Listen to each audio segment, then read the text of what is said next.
India जो गठबंधन बना है, ये पिछले 4 महीनों में इनकी उपलब्धि क्या है। 4 महीनों में दल 3 बार मिले हैं और आपस में बैठकर उन्होंने अपना नाम यूपीए से बदलकर इंडिया कर लिया। उसके बाद न उस गठबंधन ने अभी तक अपना कार्यक्रम घोषित किया, न जमीन पर कोई कार्यक्रम किया, न अपने नेता का ऐलान किया, न कोई कमिटी बनाई, न कोई जनमानस के मुद्दों पर आंदोलन शुरू किया। तो अभी तो स्थिति यही है। अब आगे अगर वो कुछ बहुत अच्छा करेंगे तब उस पर टीका टिप्पणी की जाएगी। अभी तो उन्होंने ऐसा कुछ किया नहीं है। और जो आप बता रहे हैं कि आपस में खींचतान, वो तो होना ही होना है। आप अलग अलग ईंट है, उसको जोड़ने के लिए कोई सीमेंट तो चाहिए ना भाई। खाली ईंट के ऊपर ईंट रखिएगा तो भरभरा के गिर जाएगा। तो वो सीमेंट नहीं है, वो नैरेटिव, वो सीमेंट नैरेटिव जो है या नेता जो है वो सीमेंट के तौर पर काम करता है, जो इनको जोड़ के रखता है। इंडिया गठबंधन ने अभी तक, आगे कर दें मैं नहीं जानता हूं, अभी तक उन्होंने कोई नैरेटिव, कोई कार्यक्रम, कोई अपना मिनिमम कॉमन प्रोग्राम, कोई आउटरीच शुरू नहीं किया है। यही वजह है कि जो आप देख रहे हैं, नीतीश कुमार 2 दिन पहले खुद ही कह रहे हैं कि कांग्रेस सीरियस नहीं है। उससे पहले आपने अखिलेश जी का सुना जो मध्य प्रदेश में हुआ। ये चीज और जैसे जैसे चुनाव नजदीक आएगा आपको ये विरोधाभास ज्यादा दिखेगा। देखिए, नीतीश कुमार जी के साथ मैंने भी काम किया है।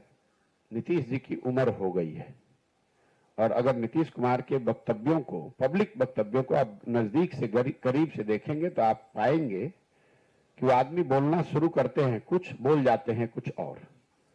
अब कहीं ना कहीं वो उम्र का असर दिख रहा है। सामाजिक राजनीतिक तौर पर अकेले पड़ गए हैं, घबराहट होती है आदमी को। आप मुख्यमंत्री हैं या प्रधानमंत्री, हमने बहुत लोगों के साथ काम किया है। जब परिस्थितियां आपके अनुकूल न हो तो हर आदमी को घबराहट होती है, हर आदमी को डर होता है। तो नीतीश कुमार जिस स्थिति में आज हैं तो वही घबराहट का नतीजा है कि कभी कह देते हैं कि तेजस्वी के नेतृत्व में लड़ा जाएगा, कभी बोल देंगे प्रशांत किशोर बहुत होशियार आदमी है, उसी वक्तव्य में बोल देंगे कि हमको तो कह रहा था कि कांग्रेस में विलय करो, उसी वक्तव्य में कह देंगे कि ये बीजेपी का एजेंट है। अब वो चारों बातों को आप जोड़िए, मुझे विद्वान भी बता रहे हैं, मुझे बेवकूफ भी बता रहे हैं, मुझे कांग्रेस में विलय करने वाला भी बता रहे हैं, मुझे बीजेपी का एजेंट भी बता रहे हैं। इन चारों चीजों को आप कागज पे लिखिएगा तो आपको पता चलेगा भाई कहना क्या चाहते हो, ये बता दो।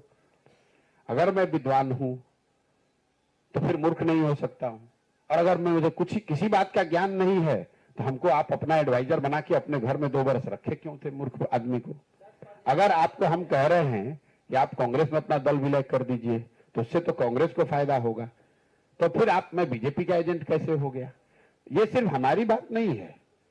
नीतीश कुमार के किसी भी वक्तव्य को आप देखेंगे, मंच पर खड़े होकर अपने अफसरों की खिल्ली उड़ाना, नीतीश कुमार के किसी भी वक्तव्य को आप देखेंगे, मंच पर खड़े होकर अपने अफसरों की खिल्ली उड़ाना, राष्ट्रपति के सामने खड़े होकर जो वक्तव्य दे रहे हैं जिसमें उन्होंने कहा कि आप तो सब हमारे दोस्त ही हैं, बड़ा कंट्रोवर्सी हुआ।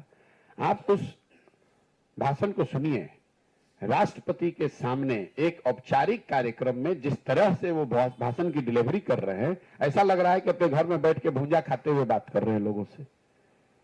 तो कहीं ना कहीं ये उम्र का असर है और कहीं थोड़ा बहुत अहंकार भी जो है कि किसी भी कार्यक्रम को, किसी भी बात की सीरियसनेस को हल्के में उड़ा देना। अरे इसको कुछ आता है, नीतीश कुमार का तकिया कलाम, अरे इसको कुछ आता है। अरे भाई किसी को कुछ नहीं आता है, आपको तो आता है।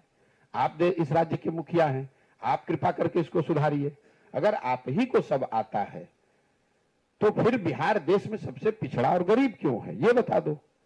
देखिए, नीतीश कुमार पढ़े लिखे व्यक्ति, इसमें कोई दिक्कत नहीं है, वो बहुत समझदार होशियार हैं, इसमें भी कोई दिक्कत नहीं है। लेकिन वो बिहार के एकमात्र पढ़े लिखे व्यक्ति नहीं है। बिहार में हजारों लोग उनसे ज्यादा पढ़ा लिखा है, उनसे ज्यादा समझदार हो सकता है। और जो भी राजा की कुर्सी पर बैठता है, हम लोग के अपने शास्त्र ये बताते हैं कि जो राजा लोगों से विचार विमर्श, सलाह मशवरा छोड़ देता है उसका पतन निश्चित है। तो जब आप उस कुर्सी पर बैठते हैं तो आपको किसी से पूछना चाहिए, बात करना चाहिए। नीतीश कुमार में आज जो परेशानी है कि उन्होंने लोगों से बातचीत करना, सलाह लेना छोड़ दिया है। उनको ऐसा लग रहा है कि हम ही को सब आता है, इसीलिए उनकी ये दुर्दशा है। लालू जी और नीतीश जी को ये बताना चाहिए कि भाई समाज के जो पिछड़े वर्ग हैं जिनकी वो रहनुमाई की दावा कर रहे हैं, उनमें से कितने लोगों को उन्होंने अपने दलों में टिकट देकर विधायक बनाया है। जो विधायक जीत कर आए हैं उनमें से कितने लोगों को उन्होंने मंत्रिमंडल में शामिल किया है। और जो लोग मंत्रिमंडल में शामिल हैं उनको किस तरह के विभाग दिए गए हैं, उनको कितना उनके पास बजट है। हम आपको आंकड़ा बता देते हैं।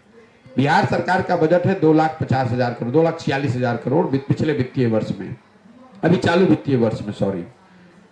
2,46,000 करोड़ में से करीब करीब 60% का जो बजट है वो सिर्फ और 60% बजट वाले विभाग सिर्फ 2 व्यक्तियों के पास है, वो है नीतीश कुमार और तेजस्वी यादव। तो भाई हकमारी तो आप ही कर रहे हैं।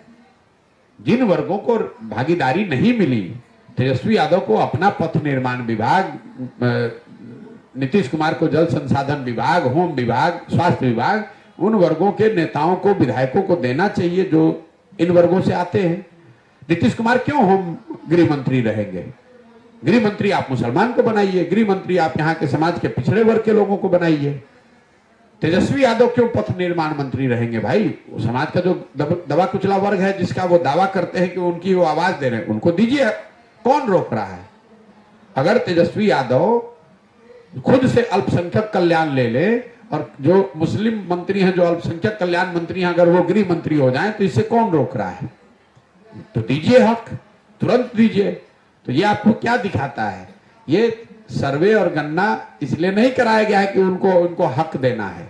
ये समाज को बांटकर, अभी एक अंतिम जीवन का चुनाव नीतीश कुमार का बचा हुआ है, उस चुनाव में एक अंतिम दावा, एक अंतिम पासा फेंक कर समाज को बांटकर जीतने, कुछ लाभ उठाने का प्रयास है। लेकिन ये उनको उल्टा पड़ा है। जो राजनीतिक समझ हमारी है, ये सर्वे नीतीश कुमार पर बहुत भारी पड़ने वाला है। क्योंकि जो बात मैं आपको बता रहा हूं, जिन वर्गों को भी भागीदारी नहीं मिली, उनको ये दिख गया कि भागीदारी तो ये नीतीश कुमार और लालू ही मार रहे हैं हमारा। जिनकी संख्या आपने बढ़ा दी, वो आदमी कह रहा भी हमको और हक दीजिए, हमारी संख्या के हिसाब से हक हमको नहीं मिल रहा है। जिनकी संख्या आपने घटा दी, वो आप कह रहे हैं कि भैया ये हमारा तो नंबर ही कम कर दिए। तो ये दोनों ओर से इनको राजनीतिक मार पड़ेगी। आप चुनाव आएगा तो आप देखिएगा